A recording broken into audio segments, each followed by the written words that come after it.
The Martian is a story that began as a humble web serial on Andy Weir's blog and skyrocketed into a blockbuster film. Initially self-published on Amazon in 2012, this captivating tale of survival in space quickly became a word-of-mouth sensation, catching the eye of Crown Publishing and eventually transforming into a major 2015 film. Screenwriter Drew Goddard initially adapted the script and was set to direct, but when he stepped aside, the legendary Ridley Scott took the helm. Known for his iconic sci-fi films like Alien and Blade Runner, Scott brought his expertise in visual storytelling and a passion for science fiction to the project. The film is lauded for its dedication to real science, with the filmmakers collaborating closely with NASA and the European Space Agency. They even used real blueprints for the spacecraft and relied on insights from planetary scientists. Fun fact, the photos of Mars in NASA Mission Control were actual mosaics from the Mars Odyssey orbiter. While The Martian is celebrated for its scientific accuracy and gripping narrative, it did face some critiques, such as the scientifically inaccurate dust storm and the perceived lack of depth in supporting characters. Despite this, the film was a resounding success, premiering at the 2015 Toronto International Film Festival and grossing over $630 million worldwide. It also received 7 Academy Award nominations, including Best Picture and Best Actor for Matt Damon.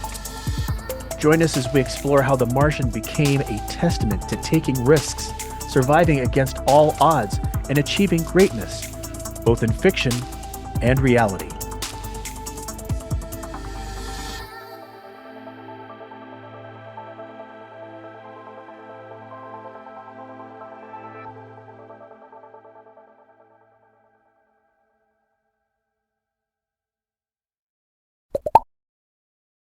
Welcome to Popped. I'm Daniel, the creator and co-host of the show. Joining me is my co-host and NASA astronaut, spacewalk expert, Eric. What's up, Eric? Hey, not sure about a NASA expert, but yeah, and I can kind of moonwalk. Okay. Dude, It's almost like spacewalk, spacewalking. moonwalk, what's the difference? Close Come on, man. enough. So I'm back to this microphone because uh, my good microphone, my podcasting microphone, for some reason is not working. Don't know what happened, but instead of delaying us another day, I just let it go. The reason we're delayed, though, and we are doing this recording late, is because we didn't have a guest host for this episode. Normally, we have somebody for most, if not all, the episodes, and for some reason, The Martian just didn't grab anybody off of our socials. So if you're watching this and you want to be on the show, a good way to do that is to write us. We have emails. Let's see, it's poppedreview@gmail.com and Eric_poppedkernel@proton.me. Did I get that right, Eric? Yes. Hey, what do you know? Speaking of which, popped mail.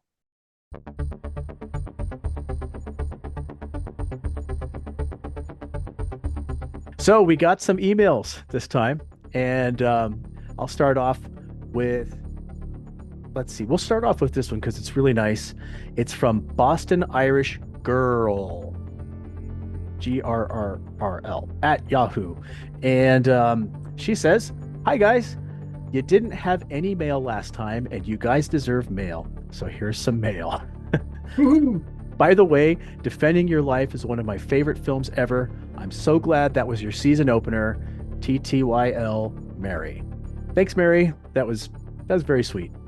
Yay, thank you, Mary. Yeah, it kind of sucked last time because I'm like, what? We didn't get any mail, and that included the entire time from the end of our last season to this season.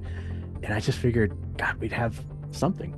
But we did get a lot of comments on the Savage Steve Holland video and in the Better Off Dead Facebook group. So there's that. But yeah. But it wasn't mail. Yeah, it wasn't mail. So we did get another email, and this one is from one Arsenal fan one.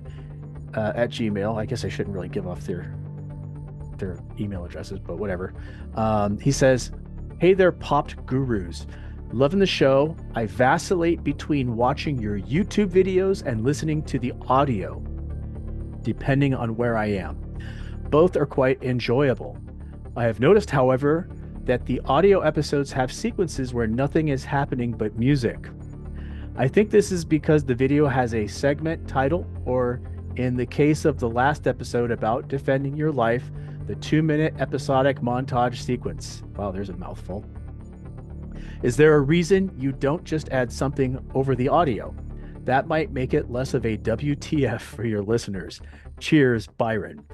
Well, Byron, the reason that happens is because I edit the audio, and when I'm done, I take that, or I sorry, I edit the video. When I'm done, I take that video and I really just um, turn the file into an MP3.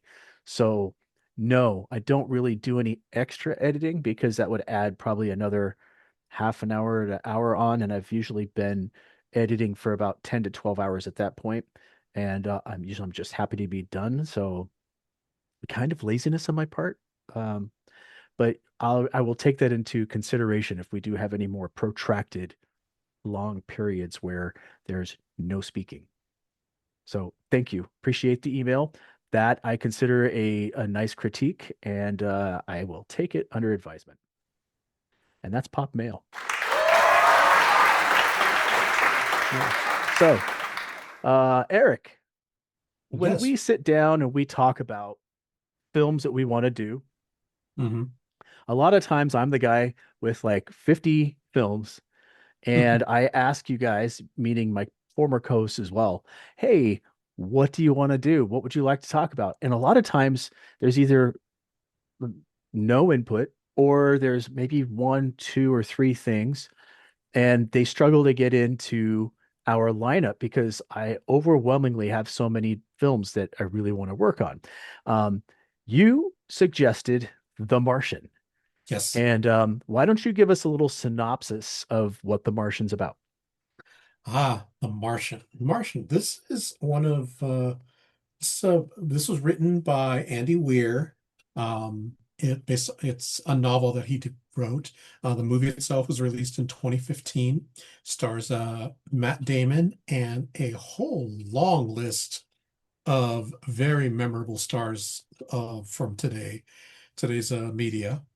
He plays NASA astronaut Mark Watney, and they are on uh, a Mars mission to basically check for soil and habitability of the planet for probably future colonization. The movie takes place approximately 2035, although that's not specified in the movie. I believe that was done in the director's notes that it's quote unquote 2035. Okay. There is a a Martian dust storm which sweeps in on day three unexpectedly, and it is a disastrous storm which forces them to abandon their mission. And in the midst of that is escape, Mark Watney is struck by flying debris and he is presumed killed. But it turns out he was just disabled by the flying debris and was left abandoned on Mars by himself. And most of the film consists of his essentially he's blogging his survival on Mm. Mars while attempting to self-rescue, and when NASA finally realizes he's alive, to see what they can do to help him along. Excellent. Really good synopsis of this film without giving too much away. Although, does this fall within our window of no spoilers, or are we gonna go ahead and say we can talk about this film? Because I've got a lot of things. It's 2015. It was when it was released. So That's 11 years ago. yeah. Hard to believe 2015 was 11 years ago. I don't know where my life has gone, but Stop hey, telling me how old I am. right? Tell me how... So yeah, directed by Ridley Scott, a Yes. favorite director of mine, who's given us Blade Runner, Gladiator, Legend, Black Hawk Down, Kingdom of Heaven, Hmm. Thelma and Louise, and Alien, the film that started the franchise, right? Yes. Um, Now we've got this story about an American astronaut who is left behind on Mars and has to try to survive one of the most hostile um, sort of environments known to man at this point that we could actually theoretically survive through. Obviously, it was a book. I have not read the book. I've read about the book. I'll preface that up front, um, because my criticisms and likes about this film are all based on the film, right? I know what a lot of the book is supposed to have said versus the film because I watched a lot of critiques, listened to things, and I pay attention to stuff going on in the film. I try to watch special features, etc., to learn a little bit more instead of coming on here all ignorant lack. But yeah, so this film has a lot of things. I did enjoy it. Let me say that up front. I enjoy the film. I just want everybody to know that before I start. So, all right, I'm gonna kind of go into this in up front because I know you like this film, Yes. and maybe I should have you instead talk about why you like this film before I go into my many reasons that I theoretically shouldn't like this film, but I do. So, why don't you go ahead? Okay. I like the narration on that Andy Weir uses, the voice that he uses in the storytelling. I mean, he originally started writing this story as just as a series of blogs that Mark Watney would produce. And that sort of evolved into more of a standard storytelling format. But a lot of the blog narrative is still in there. And just his particular sense of humor, it works with me. It's, some of the cynicism, some of the weird observations that he makes. A lot of that got cut out and just left in the book, but just some of the stuff is just kind of like, I just found myself I've found myself thinking the exact same things Mhm. on many occasions where you're just kind of, you're in your own thoughts, and what goes through your head? What would you do in this situation to keep yourself I from would going crazy? die. I would die in this Yeah. situation.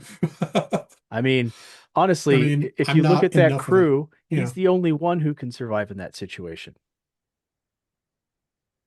Who else do you think of that crew not would be able to necessarily. survive?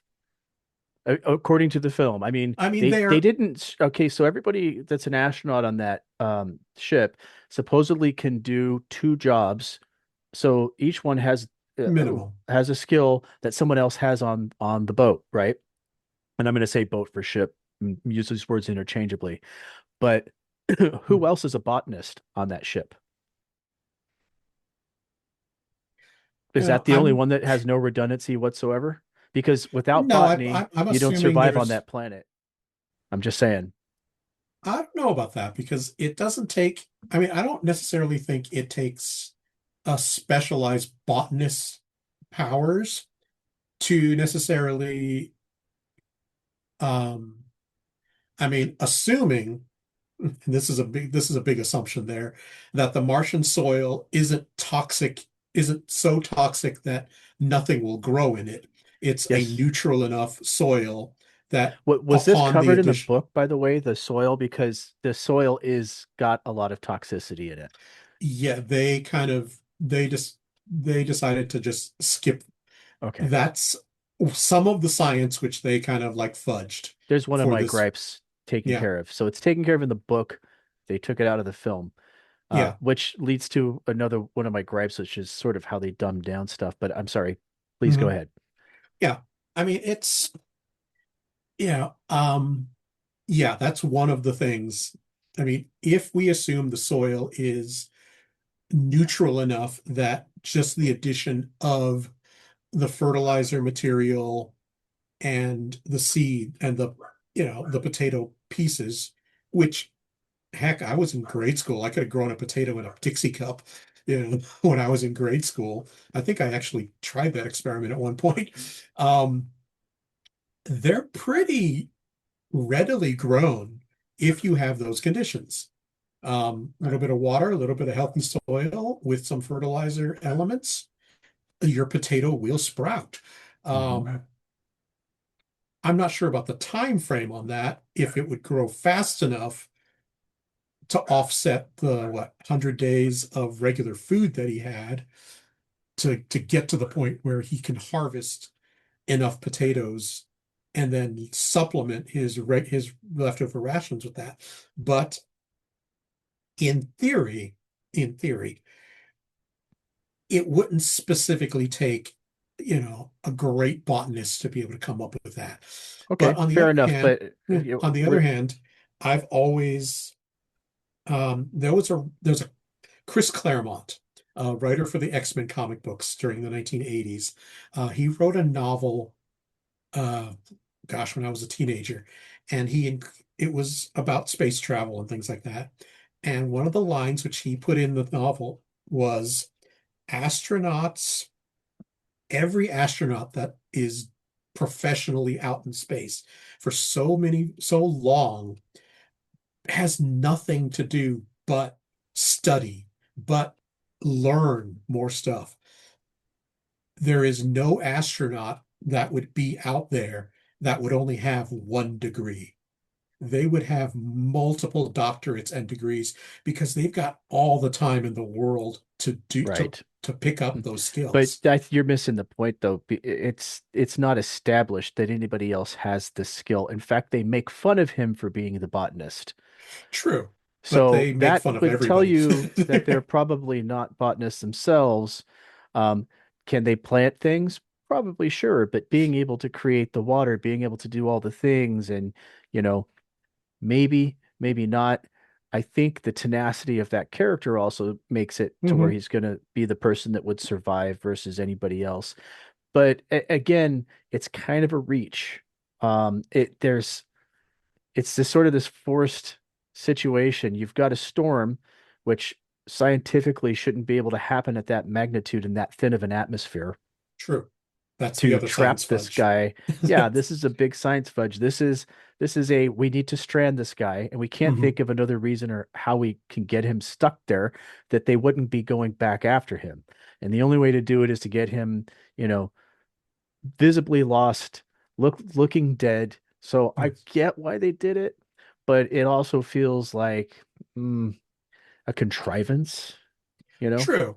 But, it's one of those, it's the setup for the story. Yeah, I mean it's It's, forgivable. yeah, It's just, you know, it's a it's it's the a mass, it's an it's the enjoyable massive enough film. storm that hits the minnow and on their 3 hour tour. Right. It's, But that brings up another problem with this story narrative.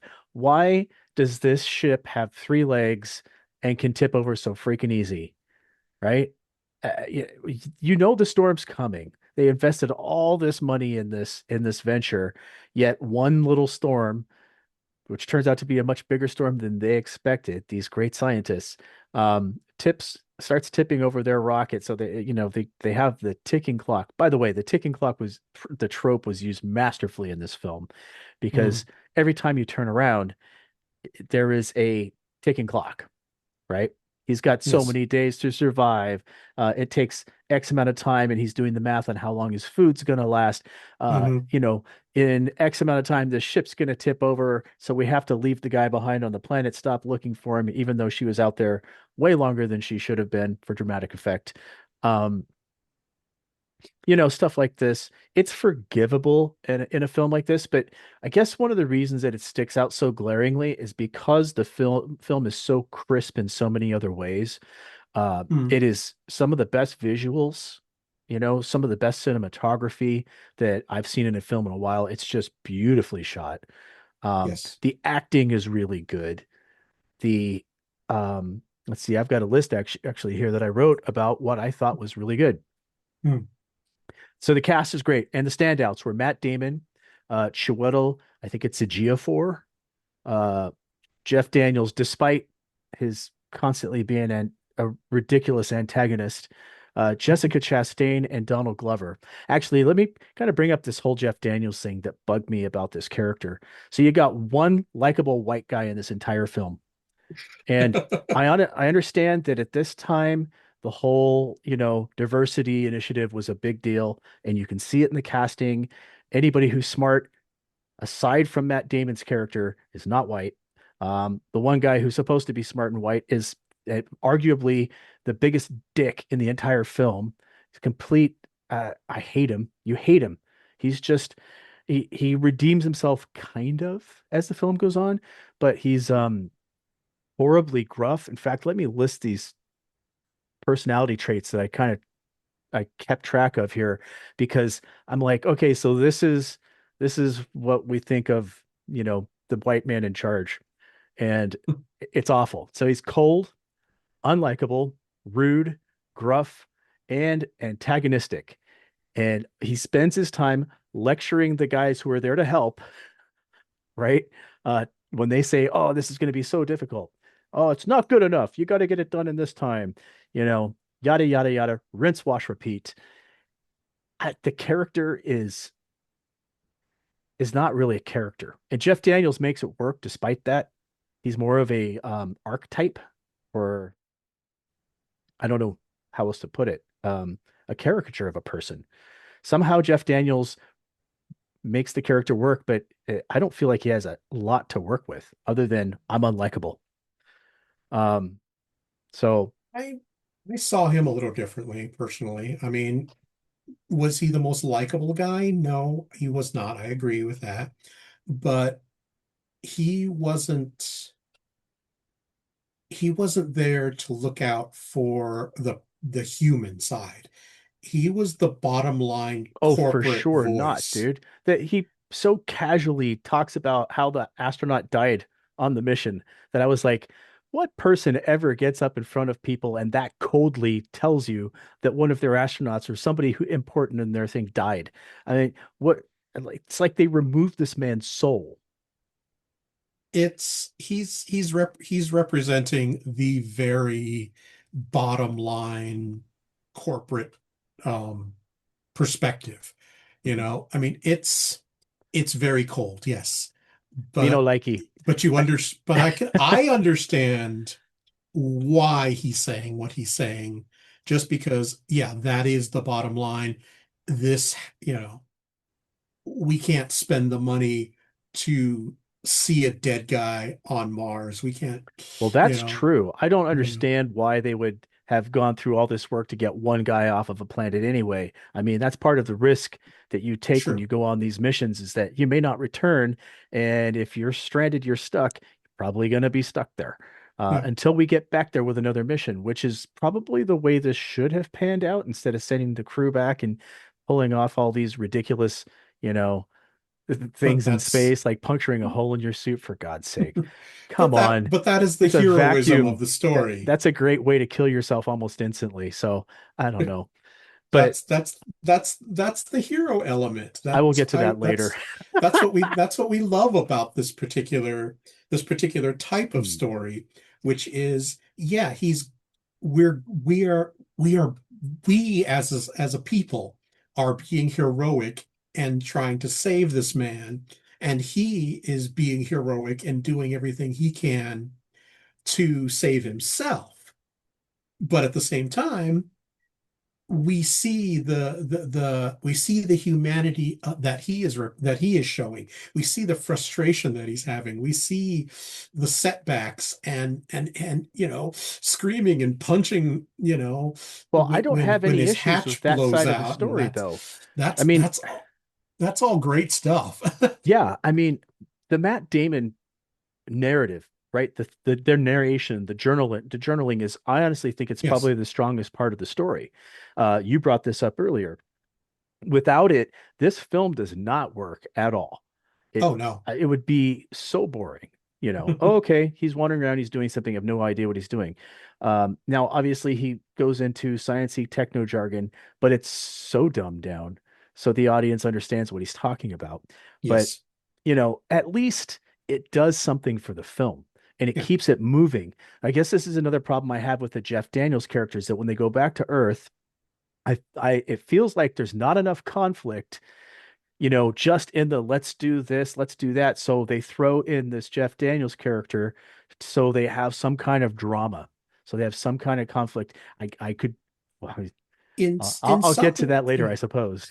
in some ways, his voice is the why this won't work voice.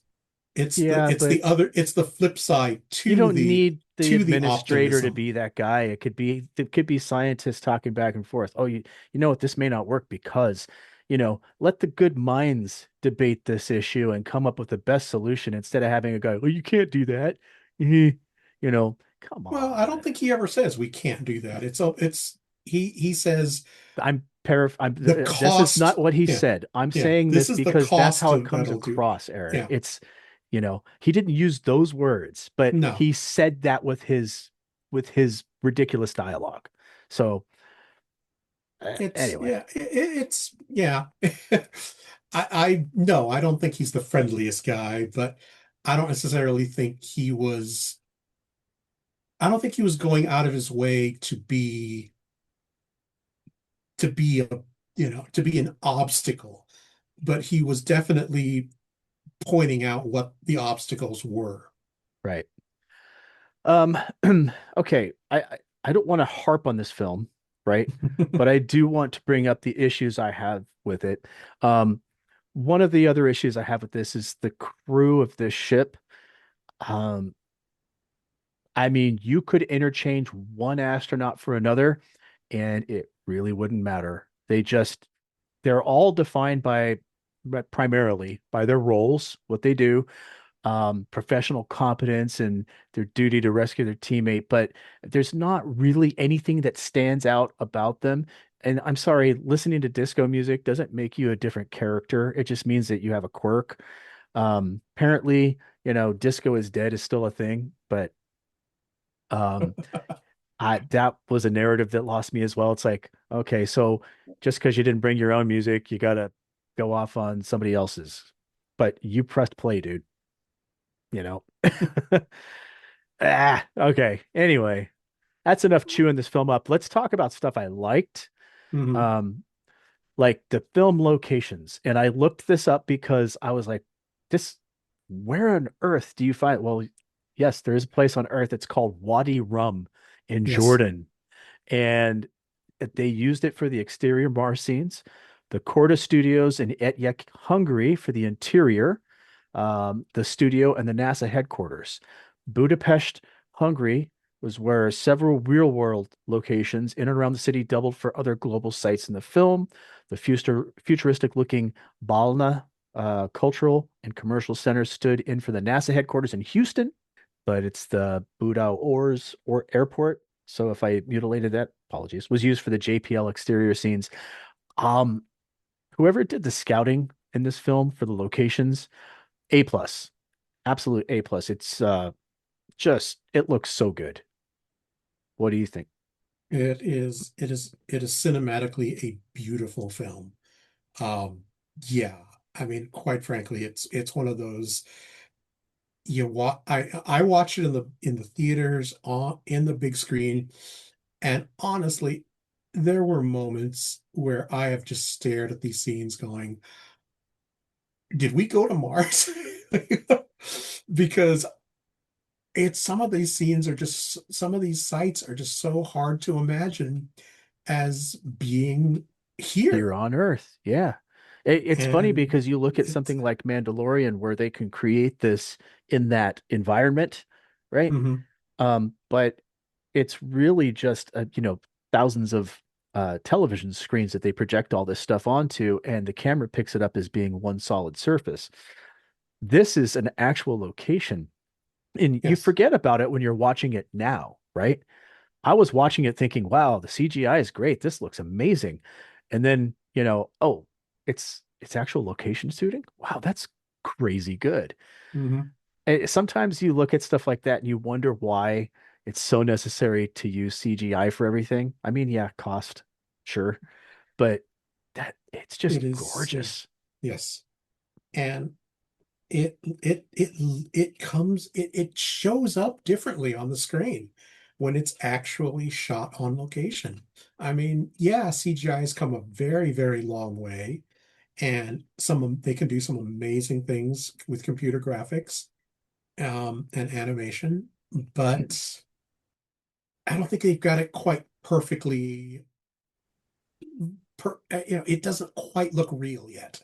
Mm, There's a lot of it that, like, it's like, okay, that wasn't there on set. That wasn't like, okay, I mean, this is a completely tangential talk here on a completely different film, but it's also an Andy Weir film. His latest movie, which was Project Hail Mary, there is the character of Rocky, who is this alien creature that he encounters out in space on their spaceships. And they thought about creating a CGI character for him to interact with. And they decided, no, let's not do that. So they actually built a puppet for him to interact with. And the puppetry, the character of that is the puppet, it comes off so much more realistic as something he is physically in the room with and interacting with. And there's even talk of, like, oh my God, this was such an amazing, you know, it looks so much more real when it's right. actually there. You know? It's like Yoda from the original trilogy Yes, versus Yoda in the prequels, where he's all CGI and it just doesn't look right a lot of the time. it looks fine when he's interacting with other CGI, Mhm. but when he's interacting with live people, it doesn't quite work. Agreed. Hmm. I mean, his lightsaber duel with uh was it was it Dooku? I don't, the Sith guy. When they had the lightsaber duel, it just he looked like a cartoon spinning around like Yeah. a like a It, top, because it just, I don't know. yeah, I think that puppetry has its place for sure. I don't want to see all practical effects disappear.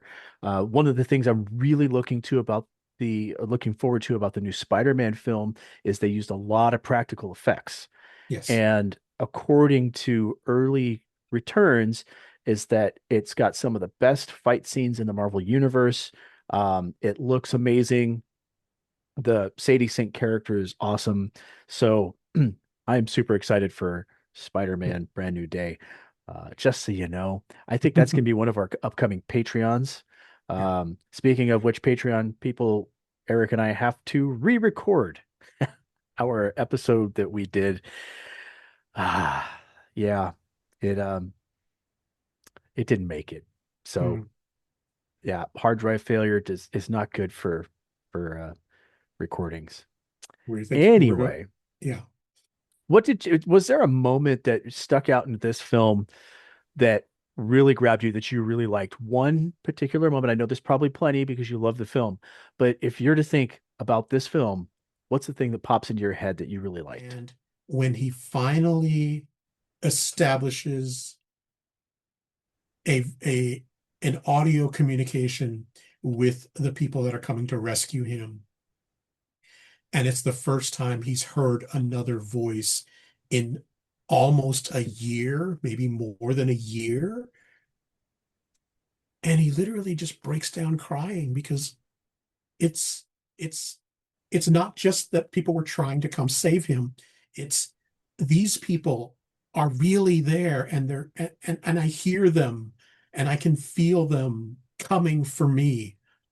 and it's not just text on a screen. It's not just it really and at that point it's the reality of they're coming to get me. I could be saved. Everything which I've done has now led me to this point.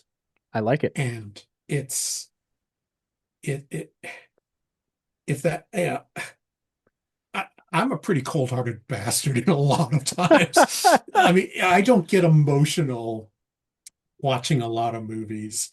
I mean, I spent the first first 10 years watching movies just completely emotionless of anything that was happening on screen and wondering, oh my God, am I really that dead inside that nothing moves me You're an emotionally? android.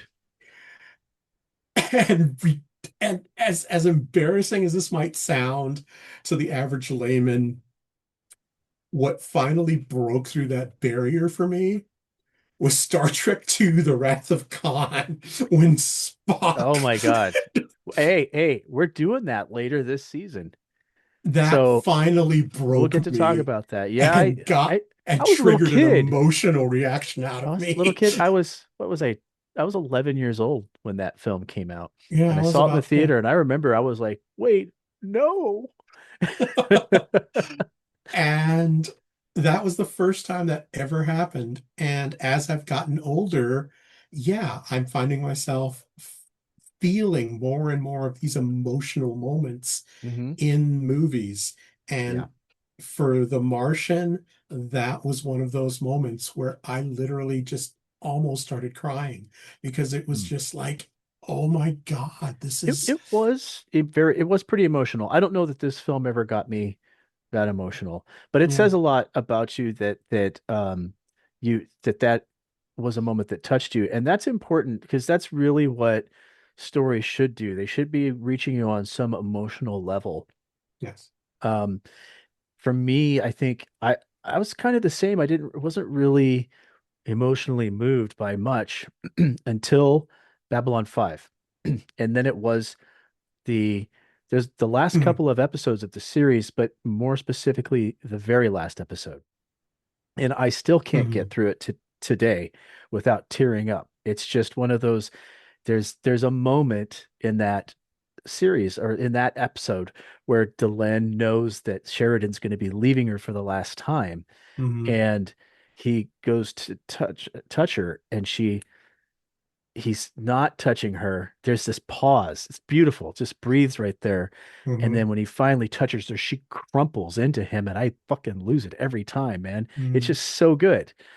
Yeah, Um, yeah, but yeah, getting like, the goosebumps thinking about that. It was so freaking yeah, good. So but that's yeah. awesome that that's the moment you think of. I'm gonna lighten things up a bit here and tell you my favorite moment was when the hatch blew Oh, and threw him, and then he had to take duct tape to fix his helmet. hmm. And all that was going through my mind when I'm watching that is Total Recall, you know, and Oh the no. tongue and the eyes enlarging and all that stuff. Mhm. And I'm going, oh my God, you got to get that taped up before you end up like Arnie. Yes. Um, that moment really hit me. I guess it's not an emotional moment like the one you Well, brought up, but it's emotional. You have that like, oh my God, you're he's duct taping his just the face fact plates that on his duct tape was helmet. used to fix his problem on Mars. I mean, it works I mean, everywhere. It's duct tape. It's the best product placement ever. Yeah, you and I with our hobbies, we have duct taped our universe together to oh, save ourselves. for sure. For sure. You So can't do what we did. so sticking duct tape on your helmet to keep you alive is one of those moments. The padding's And coming out inside of your helmet. You can't just put metal on your head. You've got to mhm, keep that padding in there. Duct tape fix everything. duct tape fixes everything. Absolutely. Yeah. Well, I mean, we could go on and on about this, but I think we should talk about go into some other segments.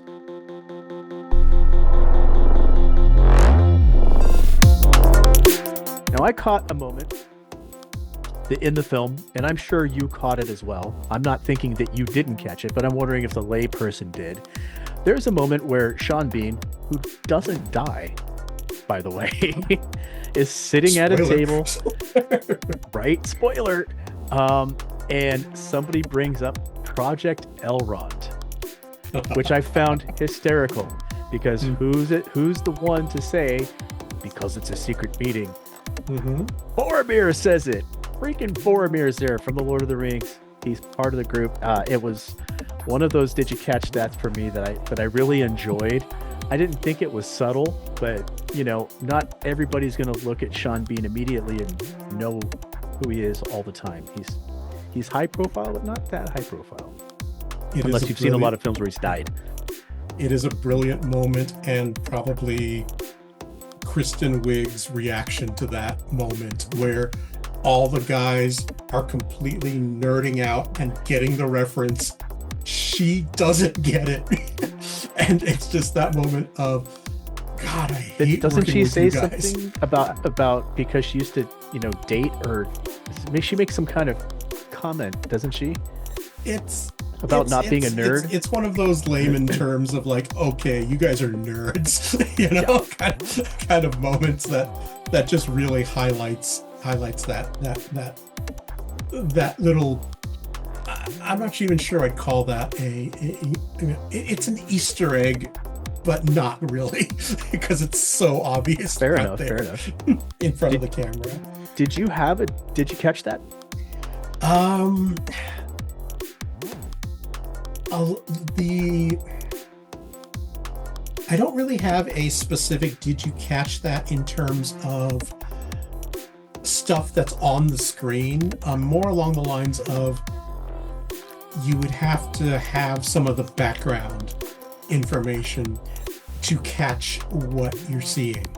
Um, the the scene towards the end of the film where Matt Damon walks out of the shower and you see how skinny and how much weight he's lost before he puts his suit back on. That was jarring. That did feel a little sudden, and it's Yeah, probably explained better in the book, I'm sure. yeah. Well, his caloric intake has gone down to like stupid low amounts of food, and essentially just starving at that point.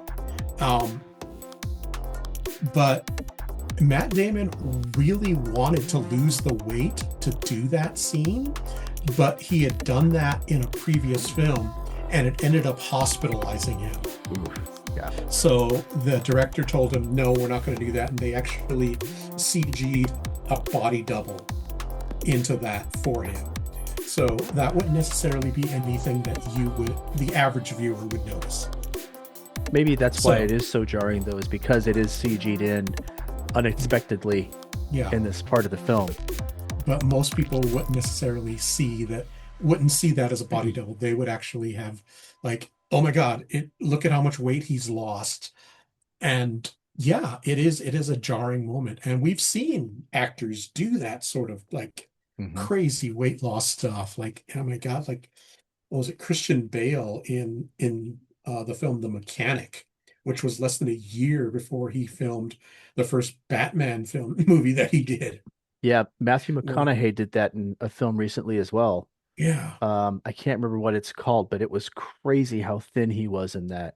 I Hmm. think the character was dying of AIDS or something. I'm not sure, but Yeah. he looked horrible, and I was like, Yeah. "Wow, it's amazing!" Because it was him. He did that. Hmm. Yeah. That's a choice. And it's these actors doing this amazing body work, and it's, we're so the guys, the men aren't just bulking themselves up and making themselves into these impossible to achieve body images. They're also, you know you know practically killing themselves to lose the weight Well, and gain the weight. And it's, yeah, you had we're, that in Captain America as well, but he didn't actually drop down the weight. They just CGI'd in the little yeah. body. Hmm. So that was pretty cool too. Yeah, Um, and that was very well done. You oh could yeah, barely see that. it was shocking. It was Uh-huh. absolutely shocking. No, And then, no, then they yeah. open up the capsule, and there he is in all his oiled up, glistening glory.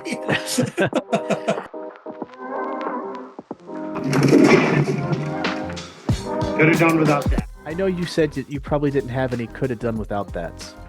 And I listed off a bunch of grievances early on in Hmm. this show, but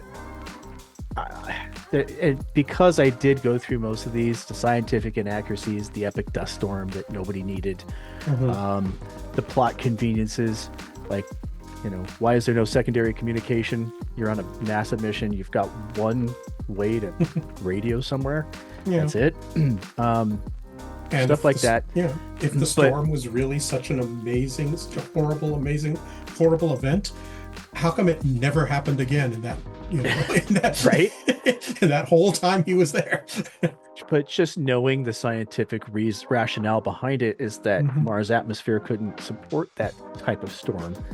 Sure. So, that again, there's that. But those are not But the things it's, that yeah. I could have done without. Here's what I could have done without. And I mentioned this earlier. Okay. It was I'm spinning in the atmosphere and they can't reach me. So I'm going to puncture my suit in my hand, of all places, to try to steer. Except for he's spinning. Do you know what never tell me the odds, but do you know what the odds that he could actually successfully steer himself with his hand spewing out his life-giving oxygen to get Hmm. to this other person? Then he gets there and suddenly they can just sit there forever and hug and not worry about the air escaping his suit. I could have done without that. It was stupid. Leave it out of the film. Find another way for him to just push off of the object or whatever you need to do. Don't do stupid crap like that. That's what I call suspension of disbelief breaking antics. And if there's one thing I could pick out of this film that I absolutely thought was stupid, that would be it. There were a lot of little stupid things, but nothing that big stupid. The other thing is, and I mentioned this, is the pop culture baggage that they threw in with the disco thing. Oh, okay, we get it. Disco's easy to hate on. I don't necessarily love disco, but it just felt like low hanging fruit, cheap shot material. Mm. Um, you know, and whatever. It was sort of just, I, I don't know, white guy dancing to I'm disco music in the Rover. I love Yeah, that he did come around on the disco music, even though he said this sort is the of. least disco. No, that's not the least disco music in the. Anyway, maybe in her collection, Yes. but that's what I could have done without. Did you have anything, or did you not have a could have done without I that? I actually have so much that I love about this movie that it's hard for me to like pick out like flaws because there's just so much that I enjoy and forgive about the film that it's just I'm good. I'm good with it. Okay. I'm willing to let it go. And I'm Even very the dis happy to let you love the film and like the film. There's nothing wrong with that. If it's something that moves you, something you like, that is absolutely okay. It's like the Snyderverse fans. They love those films. I Mhm. don't want them to disappear. I don't particularly like them. I'm not going to watch them, but you know what? They enjoy them, you know? Yeah. And the Fast and the Furious crowd had to have a Superman they liked. So there you go. Zing, ding, ding. Yeah. And Rim shot. and I honestly actually kind of liked the disco music. Get out. Oh, I mean, disco it music. was Okay. the musical choices, it worked for this movie. It was, it's kind of cheesy and it's kind of like, and some of it's a little on the nose, but uh, Yes.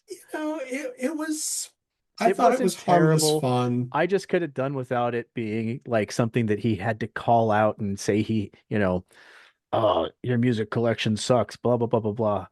Yeah, okay. Well, whatever. But they were hacking on each other they were always hacking on each other. That was their communicate. That was their love language, for lack of a better term. They were Sure. hacking on each other from the first line of dialogue.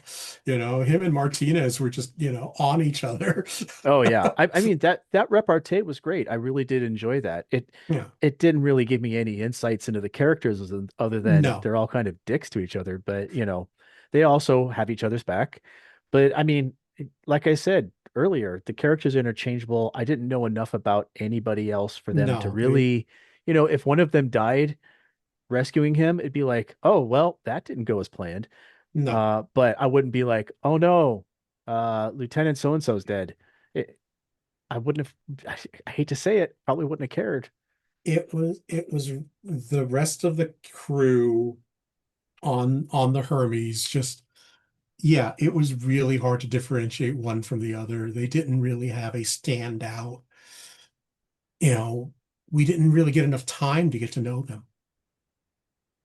Was it But, me, or were there a lot of people from the Marvel universe in this film?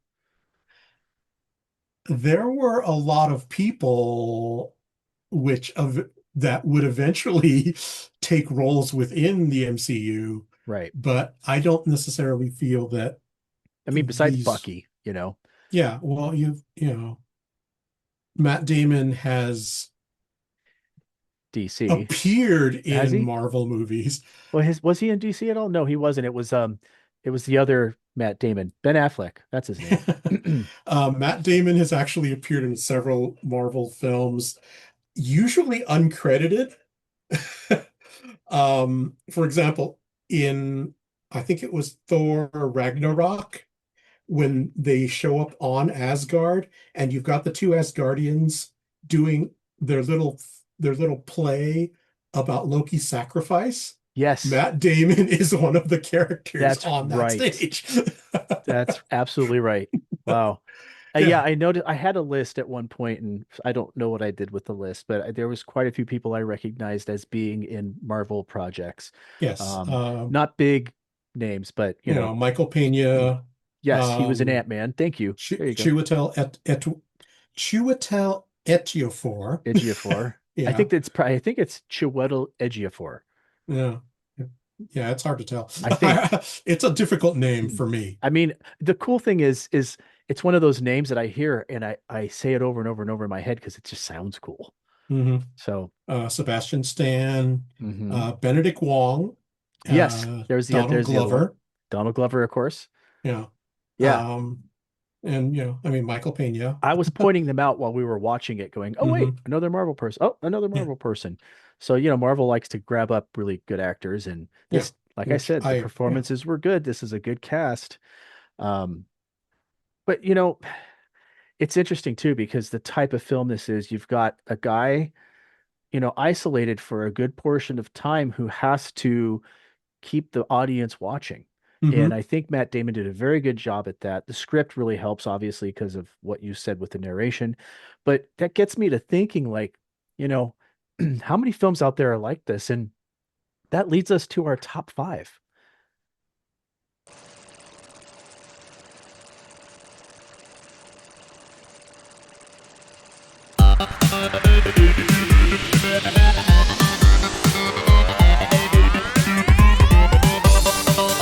Five, four, three, two, one.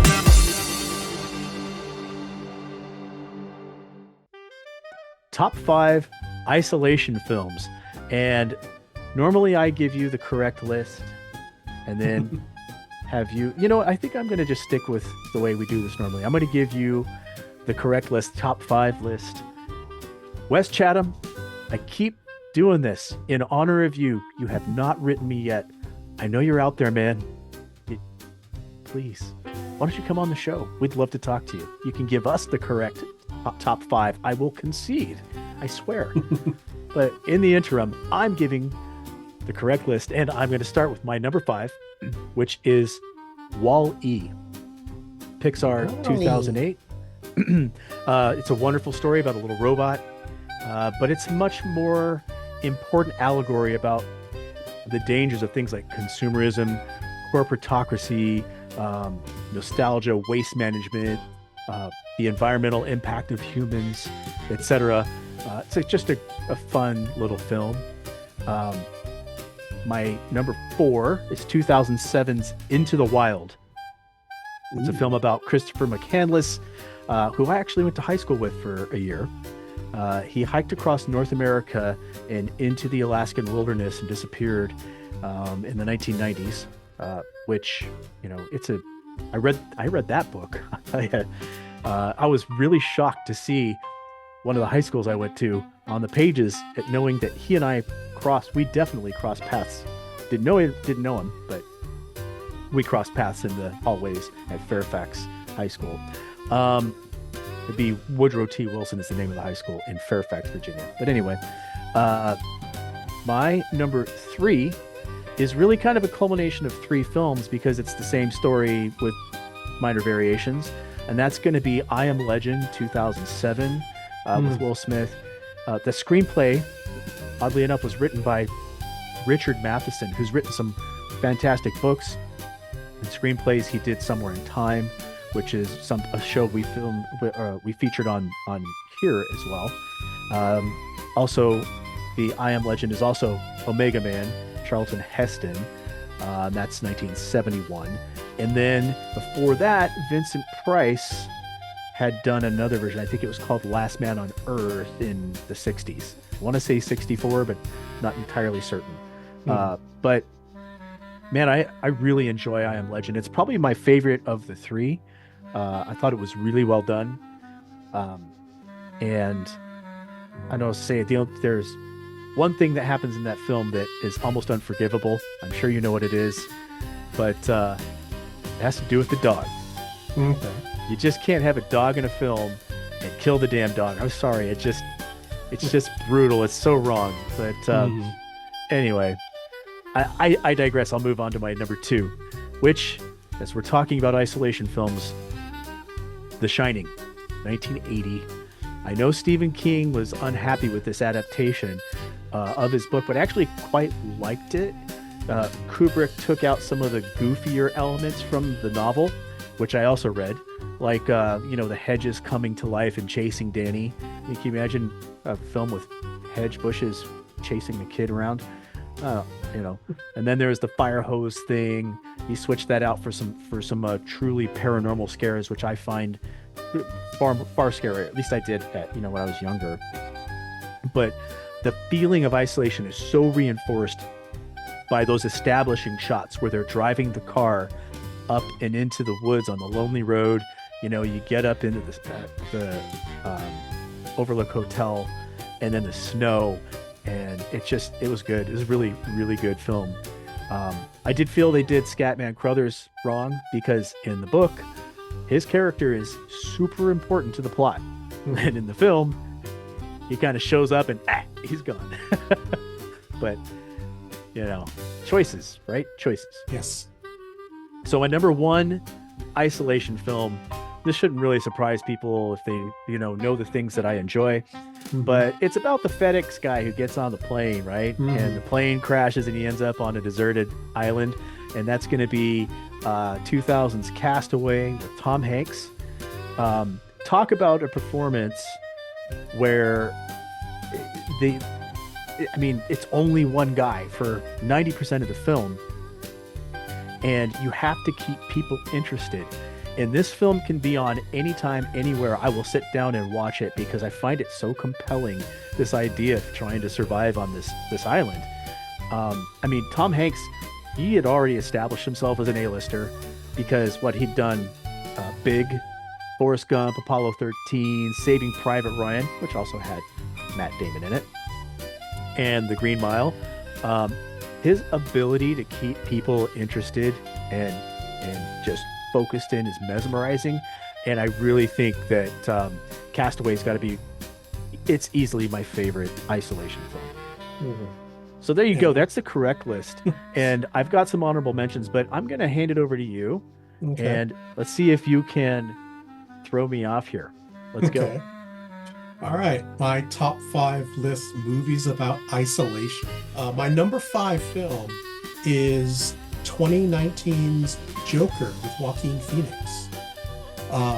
His isolation is not necessarily physical. It is emotional and mental. He can't connect to society. And that is what makes him, that character, disassociate and become who he becomes. The number 4 movie, also with Joaquin Phoenix, is a movie in 2016 that he did called Her with Scarlett Johansson. He's a greeting card writer who can't connect with other people, and he adopts this AI personal assistant and forms a bond and relationship with this artificial intelligence. And it is weird how he humanizes this AI, but he is still very much alone. Yeah, I saw it, and okay, it's definitely an interpretation of isolation, but okay, fair enough. Well, there were no rules to this, Eric. So it hit me, I mean, in a certain way. Maybe it's because I've basically been living by myself for the past couple of years, and I can see myself getting a little too bonded to an AI personal like voice as the only voice that I would hear every day. I see. Of humanity kind Learn of thing. something every day. Yes. A little personal there, Eric. Yeah. Welcome to my. Can you push the doll off screen, please? Welcome to my nightmare. Yes. My number 3 movie, this is where we start to get some overlap, is also The Shining with Jack Nicholson and Shelley Duvall. Nice. You've gone over most of this is the isolation that he felt within that, and that made him mad. Insane mad, not angry. Yeah. Oh no, angry mad as well. He did get angry mad, but it was as a result of the insanity. Yes. My number 2 movie was also Castaway, with Tom Hanks and Awesome. Wilson the volleyball. Wilson! Because I got to give credit to Wilson.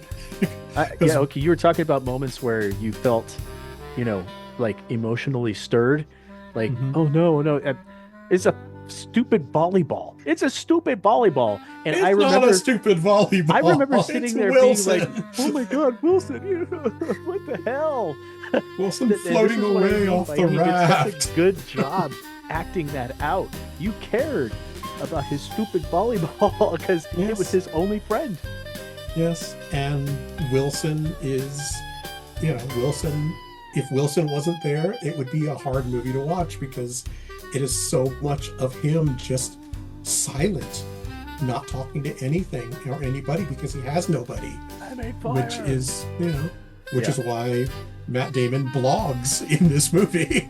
It's the voice that he has to give to tell the story.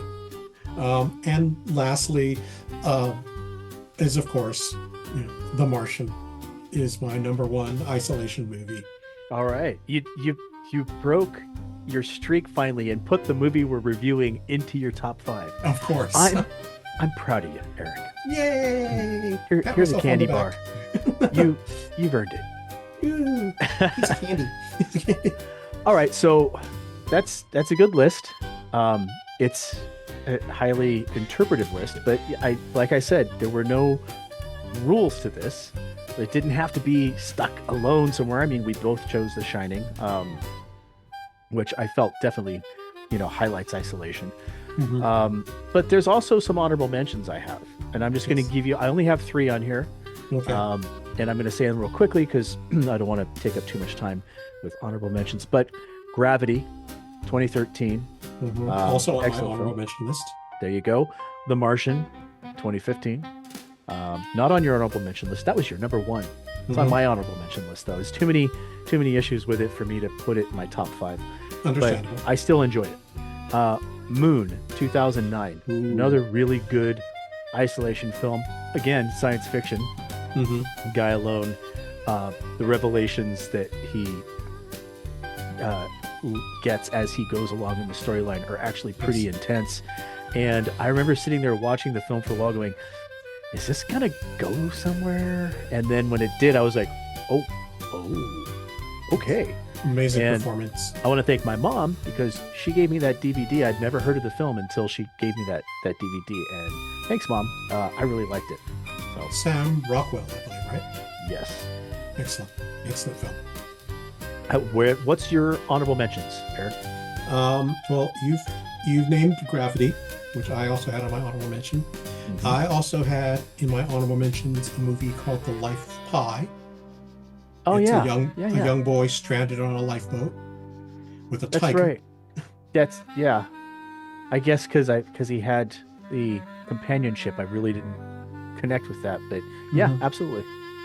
And this one I can't help but put on my honorable mention list. Um, it is 1984 film starring Steve Martin called The Lonely Guy. Um, Because I saw it, don't remember it for the life of it's me, but this was when Steve Martin was doing like Don't these Dead Men Don't Wear the, Plaid and yeah, these Little wild Shop. off the wall films, The Man with Two Brains. Yes. This was that era, and The Lonely Guy is it hit me surprisingly hard as a teenager, and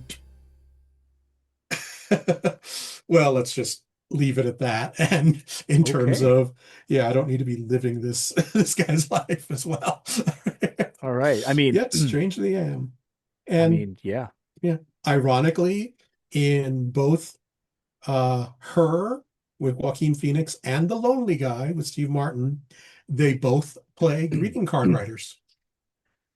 Interesting. So apparently Yes. greeting card writers are lonely. Strangely lonely for such an optimistic message in little cards. Unless they're the girl in Waking Ned Divine, excuse me, who really she's not lonely. Well, maybe in a way she kind of is. Hmm. But the one guy that's chasing after her pig Finn, she doesn't want to get near him because he smells like the pigs. Great film, Waking Ned Divine. Hmm. Plugging it again, even though it's on my top 5 Irish films. Um, yeah. Now that we do top 5 in our episodes, I don't have to say go watch our top 5 films. You have to listen to them. We put them in the episode. Zing. Take Hmm. that, listener, viewer. Yeah. Anyway. I'll have to look up that one. I've heard of it, but I've never watched it. Waking Ned Divine. You'll love it. It's a great film. And on that note, we only have one thing left to do. And you know what that is.